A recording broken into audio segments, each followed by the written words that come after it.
కష్టపడితేనే మళ్ళా అధికారంలో కొనసాగేటువంటి అవకాశం ప్రజలు ఇస్తారు. అటువంటి అవకాశాన్ని అందిపుచ్చుకొని కూటమిలో ఉన్న చోట కూటమిని ఎలా బలపరచాలి, ఇండివిజువల్గా ఎలా బలపడాలి, ఇంకా కూటమి గెలుచుకోవడానికి ఇంకా కొన్ని 11 సీట్లు ఉన్నాయి కదా, ఇంకా స్పేస్ లేదని చెప్పడానికి లేదు కదా.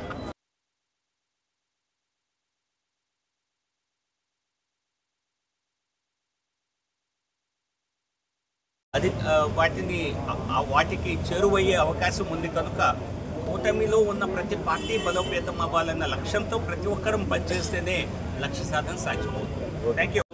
ఎవరైనా ఆ పదవులకి ఆశించవచ్చు, ఆ పదవులకి అర్హులు ఉన్నవారు ఎవరైనా కావచ్చు. ఆ ప్రక్రియలో భాగంగానే ఈరోజు ఇందులో ఒక మంచి వాతావరణంలో ఎన్నికల ప్రక్రియని జరుపుతూ విస్తృత చర్చలతో నాయకులందరితోనూ ప్రముఖులతో అందరితో మాట్లాడి ఏకాభిప్రాయ సాధనే భారతీయ జనతా పార్టీ చేసేటువంటి ఒక ప్రక్రియ. ఆ ఏకాభిప్రాయ సాధనలో భాగంగానే రెండు తెలుగు రాష్ట్రాల్లో కూడా ఈ రెండు తెలుగు రాష్ట్రాల్లో భారతీయ జనతా పార్టీ రాష్ట్ర అధ్యక్షుల ఎన్నిక జరుగుతోంది. ఇక్కడ ఎటువంటి పొరపచ్చాలు అనేక మంది మరి ఈ పదవికి అర్హులు ఉండొచ్చు, అనేక మంది ఆశావాహులు ఉండొచ్చు, అనేక మందిని కన్సిడర్ చేయొచ్చు. కానీ అందరితో మాట్లాడి చివరికి ఏకాభిప్రాయ సాధన ద్వారా ఒకరిని ఎంచుకునేటువంటి ఒక సంప్రదాయం కొనసాగుతోంది భారతీయ జనతా పార్టీలో. ఆ సంప్రదాయానికి అనుగుణంగానే ఈ రెండు తెలుగు రాష్ట్రాల్లో కూడా నూతన అధ్యక్షులు రేపు మరి తమ పదవి బాధ్యతలు చేపట్టారు. తెలంగాణలో బహిరంగంగానే వ్యతిరేకతగా ఏకాభిప్రాయ సాధన నేను చెప్పినట్టుగా ఏ రాష్ట్రంలోనైనా ఏ స్థాయి కదా, మండల స్థాయి, జిల్లా బూత్ స్థాయి నుంచి జాతీయ స్థాయి వరకు అనేక మంది పదవికి అర్హులు ఉండే అవకాశం ఉంది. ఏ పదవికైనా అనేక మంది అర్హులు ఉంటారు, అనేక మంది మరి మంచి కార్యకర్తలు కూడా ఉంటారు, ఆశించేవారు ఉంటారు.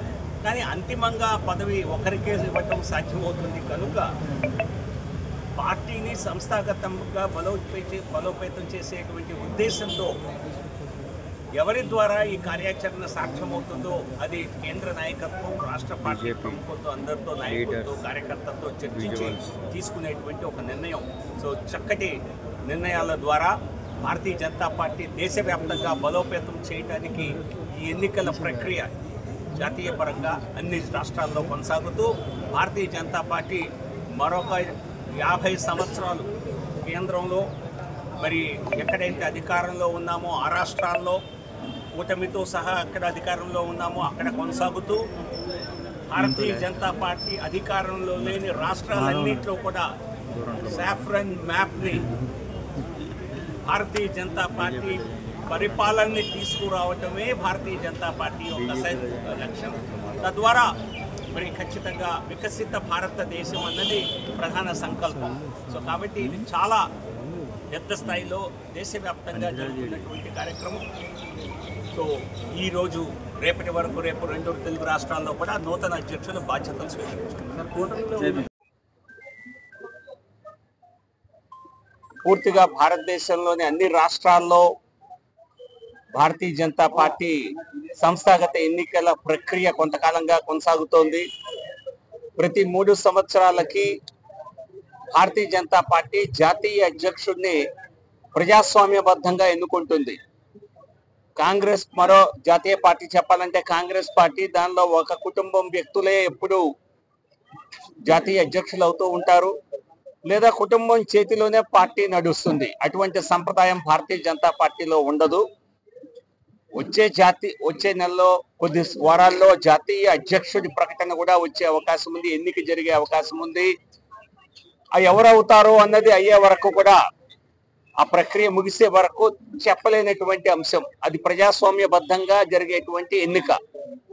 సో జాతీయ అధ్యక్షుడి ఎన్నికలకు ముందు కనీసం 50% రాష్ట్రాల్లో రాష్ట్ర అధ్యక్షుల ఎన్నిక పూర్తవ్వాలి. రాష్ట్ర అధ్యక్షుల ఎన్నిక పూర్తవ్వాలంటే జిల్లా స్థాయి ఎన్నిక, జిల్లా అధ్యక్షుల ఎన్నిక అవ్వాలి. ఈ విధంగా అంచెలంచెలుగా కింద నుంచి జాతీయ స్థాయి వరకు ఎన్నికల ప్రక్రియ సాగుతుంది. సో దానిలో భాగంగా ఇప్పటికే 14 రాష్ట్రాల్లో భారతీయ జనతా పార్టీ రాష్ట్ర అధ్యక్షులను ఎన్నుకోవటం జరిగింది. నిన్న మిజోరంతో సహా బహుశా సంఖ్య 15కు చేరింది.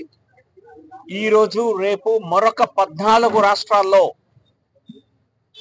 రాష్ట్ర అధ్యక్షుల ఎంపిక, రాష్ట్ర అధ్యక్షుల ఎన్నిక ప్రక్రియ కొనసాగుతోంది. అందులో భాగంగానే 2 తెలుగు రాష్ట్రాల్లో కూడా ఈ రోజు రేపు ఈ ప్రక్రియ సాగుతోంది.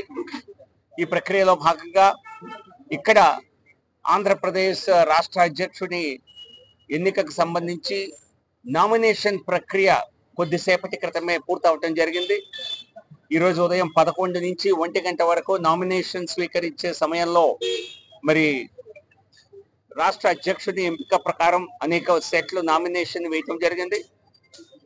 ఇప్పుడు రాష్ట్ర ఉపాధ్యక్షుడిగా ఉన్నటువంటి పివిఎన్ మాధవ్ గారి పేరుతో మరి అనేక సెట్లని రాష్ట్ర అధ్యక్షుడిగా ఎంపిక చేయాలని చెప్పి ప్రతిపాదిస్తూ రాష్ట్ర ఎన్నికల రిటర్నింగ్ అధికారి Bengaluru central member of parliament అయినటువంటి పిసి మోహన్ గారిని ఇక్కడ నియమించడం జరిగింది, వారికి సమర్పించడం జరిగింది. ఈ రోజు మధ్యాహ్నం మరి పద్ధతి ప్రకారం ఎన్నికల షెడ్యూల్ ఏ విధంగా ఇచ్చారో దాని ప్రకారం మరి స్క్రూటినీ ఆఫ్ నామినేషన్స్ ఈ రోజు సాయంత్రం జరుగుతుంది. ఆ తర్వాత రేపు ఉదయం మరి రిటర్నింగ్ అధికారి వారి సమక్షంలో, పిసి మోహన్ గారి సమక్షంలోనే రేపు ఉదయం రాష్ట్ర అధ్యక్షుడి ఎన్నికని లాంఛనంగా ప్రకటించడం జరుగుతోంది. ఇందులో పెద్దగా సస్పెన్స్ ఏమీ లేకపోయినప్పటికీ ప్రాసెస్ అన్నది చాలా ప్రధానం కనుక ఆ ప్రాసెస్ ప్రకారమే ఇచ్చిన ఎన్నికల షెడ్యూల్ ప్రకారమే ఈ రోజు మధ్యాహ్నం ఎలక్షన్ నామినేషన్స్ యొక్క స్క్రూటినీ, ఆ తర్వాత రేపు ఉదయం ప్రకటన, ఇవన్నీ సాగాక రేపు పెద్ద ఎత్తున భారీ కార్యకర్తల సమావేశం కూడా జరగనుంది. దీంతో ఆ తర్వాత ప్రక్రియ నేను చెప్పినట్లుగా నెక్స్ట్ స్టేజ్ జాతీయ స్థాయి అధ్యక్షుడి ఎన్నిక ప్రధానంగా సాగనుంది. ఈ రోజు మధ్యాహ్నం నామినేషన్ల స్వీకరణ బహుశా తెలంగాణ రాష్ట్రంలో జరగనుంది. అక్కడ కూడా ఎవరు అధ్యక్షుడిగా ఎన్నిక అవుతారో అక్కడ కూడా యునానిమస్ గానే ఎలక్షన్ ఉండబోతోంది. మరి మాజీ ఎమ్మెల్సీ అయినటువంటి రామచంద్రరావు గారి పేరు కూడా అక్కడ రావటం జరిగింది, వారిని కూడా అభినందించడం జరిగింది. సో ప్రక్రియ పూర్తయిన తర్వాత రేపే అధికారికంగా ఇటువంటి ప్రకటన ఉంటుంది. సో మీడియా మిత్రులకి ముందస్తుగా జరిగిన ప్రక్రియ గురించి మాత్రమే చెప్పగలుగుతున్నాం. అధికారిక ప్రకటన కోసం అందులో పెద్దగా సస్పెన్స్ ఏమి లేకపోయినా రేపటి వరకు వేచి ఉండాలి.